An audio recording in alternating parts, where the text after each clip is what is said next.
Hello, food adventurers! Today we're making chicken malai boti.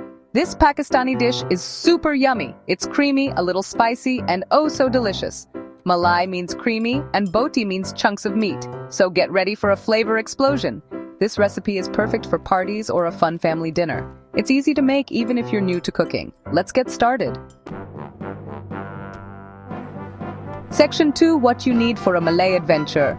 For our chicken malai boti adventure, we need some tasty treasures. Don't worry, most of these are probably already in your kitchen. First, we need 500 grams of boneless chicken cut into nice bite-sized pieces. Then grab 1 cup of plain yogurt. Greek yogurt works well too. We also need a quarter cup of heavy cream to make it extra dreamy. Get ready for some flavor. We'll use 1 teaspoon of ginger garlic paste, 1 teaspoon of garam masala, half a teaspoon of turmeric powder, and half a teaspoon of red chili powder. Or more if you like it spicy. Squeeze in the juice of 1 lemon for some zing. Add salt to your liking. And finally, we need 2 tablespoons of oil for cooking our chicken to perfection. Section 3. Making the magic happen. Now comes the fun part. Let's make some magic.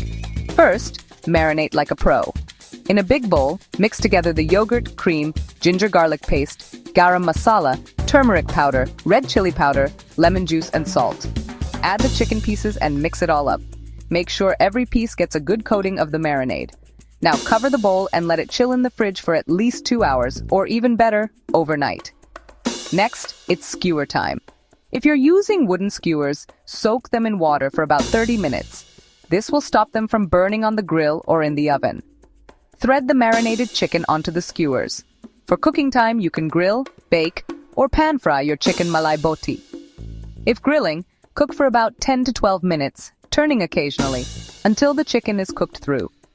For baking, preheat your oven to 375 degrees Fahrenheit, 190 degrees Celsius, and bake for 20 to 25 minutes, or until cooked. If pan-frying, heat the oil in a pan and cook the skewers for about 15 to 20 minutes, turning often, until the chicken is golden brown and cooked through. Section 4. Serving up smiles. Your chicken malai boti is ready. Serve it hot, garnished with fresh coriander leaves and onion rings. It tastes amazing with naan bread, rice, or even salad. For an extra burst of flavor, try it with some mint chutney or raita. Enjoy. Top tip. You can also add some chopped green chilies to the marinade for extra heat. For a fun twist, try grilling some bell peppers and onions alongside the chicken for a colorful and flavorful skewer.